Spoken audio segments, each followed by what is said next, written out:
Let's be honest, most teams know they should analyze their lost deals, but no one has time to dig through all of the calls, emails, notes, just so they can figure out their pipeline trends. But that's why HubSpot built their Deal Loss Agent. It's going to read through everything for you and explain why your deals were lost and how you can act on it.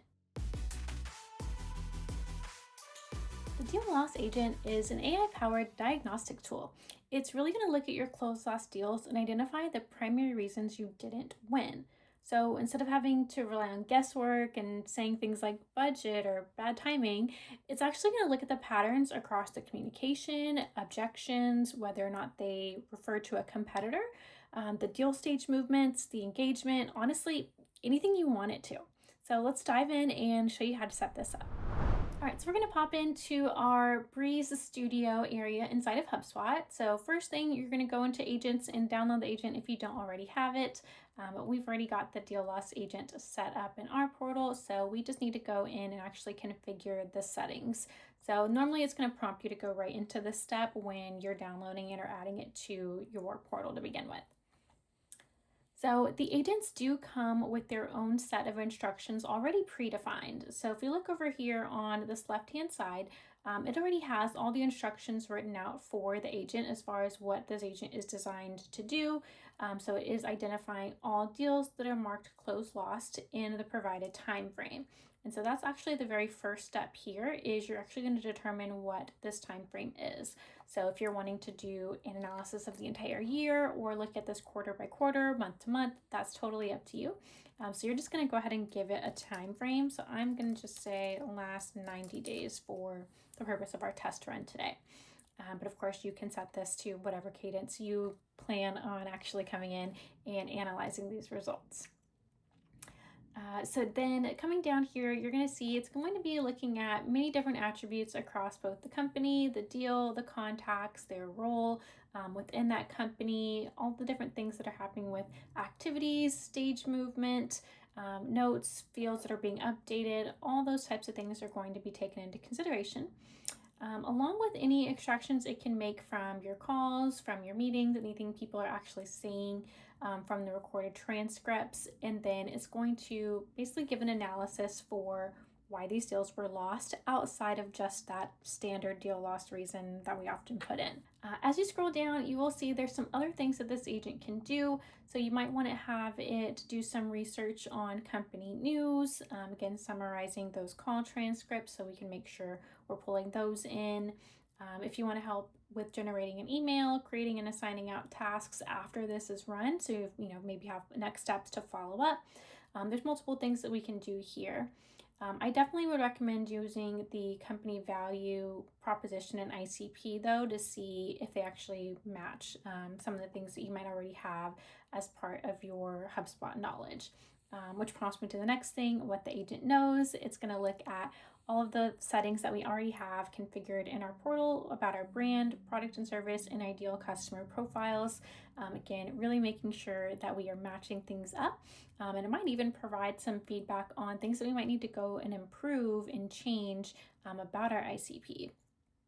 You can also add additional knowledge here. So if you do have other materials that maybe aren't synced with HubSpot, so maybe you have pricing sheets or different catalogs or brochures, sales collateral that you often share, I would recommend adding it here just so it has some more context of what exactly is even being offered to begin with.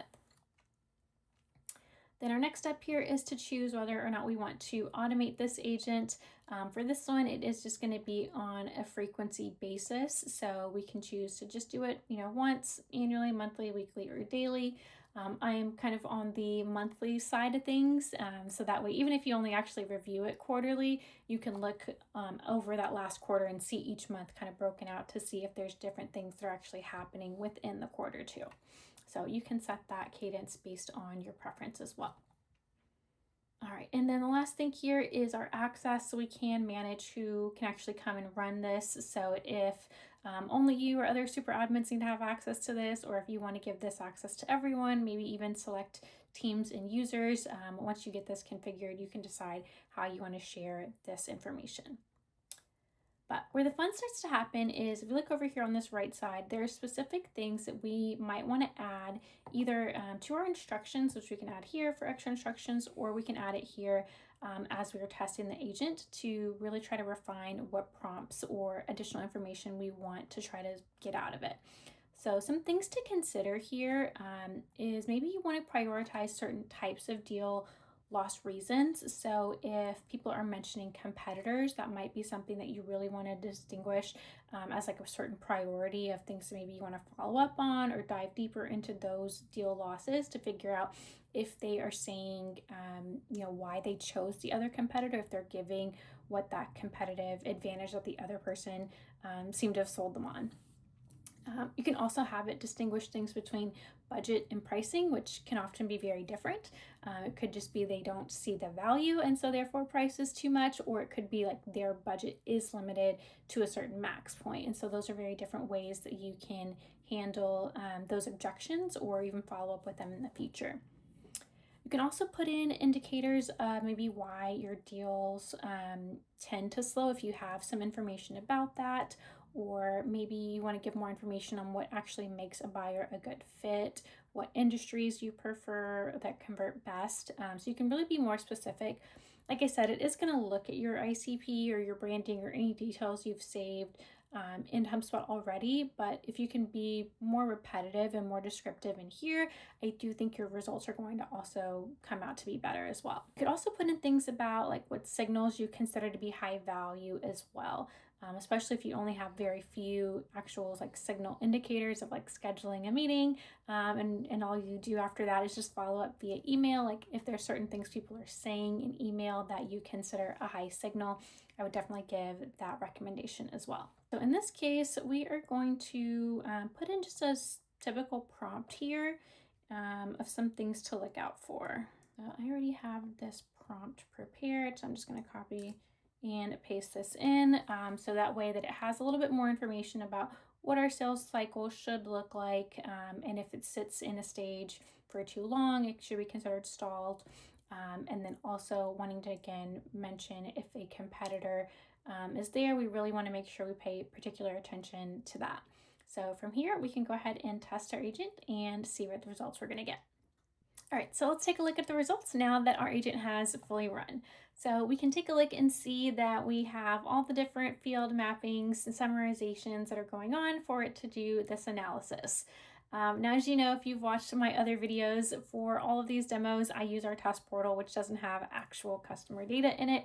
So you will see in this executive summary, it does call out that only one deal has been marked as closed loss. So it is very limited as far as the data that it can provide and fully lets us know that this is not enough information for us to really get the analysis that we would be looking for. But I still want to show you how this would essentially break out for you once you run this in your portal, and then we will take a couple of screenshots from our side of things to actually show you some data that does come through. But they all have the same structure where it's going to give you this executive summary, the time frame and cohort overview, and then looking at the themes and the trends in your deal lost and break those out into different segments for you. As you scroll down, it actually is going to give us some recommendations for things that we can work on, begin based on our analysis. And then if there is any specific observations or feedback that it can pull from specific emails or specific call transcripts and logs, it will actually pull out direct quotes here as well, which is really cool to be able to see that in real time without you having to dig through potentially hundreds of deals that you may have lost in a quarter or whatever time period. And then it will give you a summary at the end. So let's go ahead and take a look at some of the results that we do have available for you.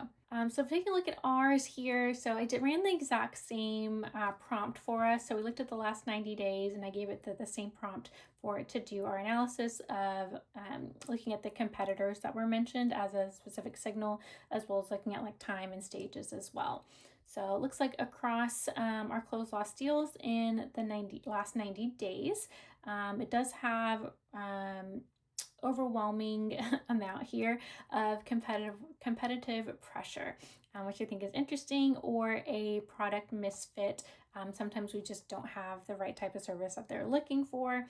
And so we can see that broken down here. So it will give us some information about exactly how many deals were lost in that time period, how those deal types break out, if there's specific verticals, as well as typical cycle time as well, which I did give it a typical cycle time, but it looks like that would have aligned anyway as well, regardless of what I put in my prompt. It was able to determine that that was probably very accurate. As we come into our themes here, so it is going to show us a percentage of how many deals were lost by that type of reason. So for us, we definitely have a lot of competitive pressure out there in the HubSpot market. So we do have about 25% of our deals being lost to that. But it does say that almost 40% of our deals in general did mention some sort of competitor. So we are still, getting the grasp of winning a lot of those deals, even though we do lose some to competitive advantage as well. Then we also have things broken out into pricing or value misalignment. A lot of times people decide they want to do things internally themselves. And then again, we also have a common recurring theme of people that are just looking for a different type of solution and they're actually just not really a fit for the services that we offer. Sometimes we have no decision maker available. So the person that we've been meeting with really didn't have any say on whether or not they were going to be purchased. So sometimes the translation from that person to the decision maker doesn't always prove a case for us as well. We can scroll down here. We can start to get more information here about the segments and different verticals. And then we are going to get into that tactical and strategic recommendation next. So making sure that we are always putting in that competitive positioning and making counter offers and moves. There is always going to be price sensitivity or just packaging. People just want things a certain way. So really great to be able to see that these are all things that we could take action on if they aligned with our goals and how we do business and the things that we're willing to try out in order for us to grow. Then if you scroll down, I did mention that it will take actual quotes and examples directly from the calls or emails that are logged. So we do have a whole section where it's basically looking through all the different deal loss reasons and then pulling direct quotes from those different types. And then we'll end off with a conclusion and summary that really breaks out for us exactly, what's going on and what ways that we can, review these on a more frequent basis or how we can use this to tailor our sales approach in the future. So that is it. That is your full walkthrough of HubSpot Deal Loss Agent, what it looks like, how to customize it, and how to take those analysis and actually turn that into something that you can pull into your sales process for improvements. So if there is any other AI agent you want me to cover next, please drop that in the comments. And as always, if you like this video, be sure to hit like and subscribe so you don't miss out on other agent demos. So thank you guys so much for watching, and I will see you in the next one.